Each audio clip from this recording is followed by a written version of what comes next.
Thank you all for coming out and being with us today. And I would like to welcome the 5 U.S. Border Patrol chiefs that are standing here with me.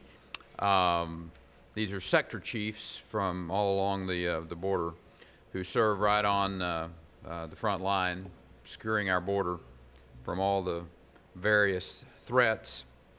And the chief of Texas Department of Public Safety Driver's License Service is also with us today, and she'll have an opportunity to speak in a few moments. And they were very instrumental in the initiative that we're here to announce today.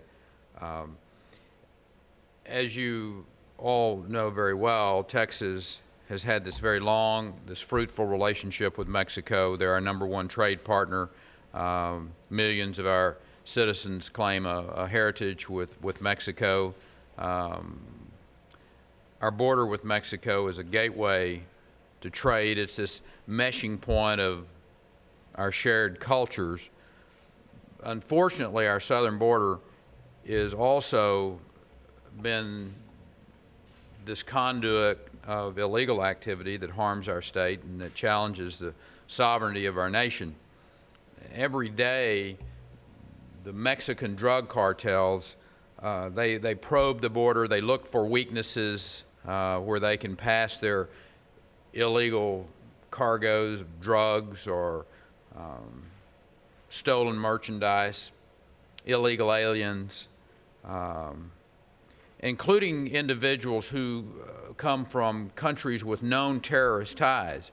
Over the last 2 years, forces on the border have arrested some 500 plus illegal aliens from countries like Afghanistan and Iraq, Iran, Afghanistan, Yemen, Syria. And to stem this two-way flow of contraband and secure our border, I worked with the legislature last session to appropriate $100 million for border security efforts. And our primary focus was efforts like Operation Border Star. That was a coordinated deployment of local and state and federal officials to those high crime areas along the border. The effort is succeeding as crime in those high intensity effort areas have decreased by 65%. Illegal crossings have dropped by nearly 1/2. That means the Mexican crime syndicates have changed their tactics. They're losing money. They're looking for new loopholes to exploit.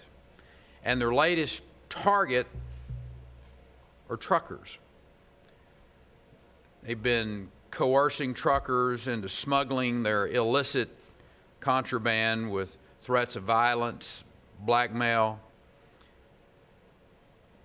Now, the vast majority of the men and women who drive our trucks are good law-abiding citizens who work incredibly long hours, feed their family, and keep our economy running. But there are those out there who are breaking the laws of this country. In the first 8 months of fiscal year 2008, the Border Patrol intercepted 423 tractor trailers, resulting in the detainment of more than 1,800 undocumented immigrants, more than 112,000 pounds of illegal drugs. In the Laredo area alone, there were 330 truck drivers who were caught smuggling drugs or humans into Texas in the last 18 months. And up until today, when those lawbreakers had their trucks apprehended, they were convicted in federal court. They typically paid a small fine or served a brief sentence. Then it was back to business as usual. Well, starting today, that all changes. I've directed the DPS to work with the Border Patrol to suspend the commercial driver's license of any trucker who knowingly is smuggling contraband over the border. We're calling this cooperative effort between Texas and state federal law enforcement agencies Operation Texas Hold'em. It's the next logical step in our efforts to secure our border. We're sending a message to commercial drivers who are breaking the law. If you knowingly smuggle illicit cargo across the Texas border, you're going to lose your license, and you're going to lose your livelihood. Border security is a serious issue, and we must enforce the appropriate consequences on those who knowingly violate our laws and hinder our effort to protect our citizens.